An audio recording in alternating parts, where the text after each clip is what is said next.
యేసు ప్రభువారు ఎలా ఎలా ఉన్నాడంటే శ్రేష్టమైన వ్యక్తిగా ఉన్నాడు. హెబ్రీయులకు రాసినటువంటి పత్రిక, దేవుని బిడ్డలారా చదువుదాం. 1వ అధ్యాయము 3-4 వచనాలు చదవండి. దేవుని మహిమ యొక్క తేజస్సును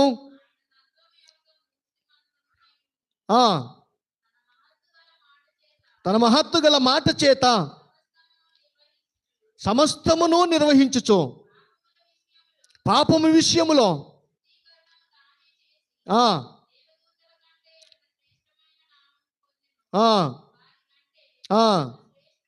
శ్రేష్ఠుడై కుడి పార్శ్వమున, దేవుని నామానికి స్తోత్రం కలుగును గాక. ఎలాంటి వాడంటండి? యేసు ప్రభువారు ఈ లోకములకు వచ్చి ఆయన కార్యమును ముగించాడు. మనిషి యొక్క పాపమును, మనుషుల యొక్క దోషముల నుండి, మనిషి యొక్క పాప పరిహారార్థమై ఆయన బలి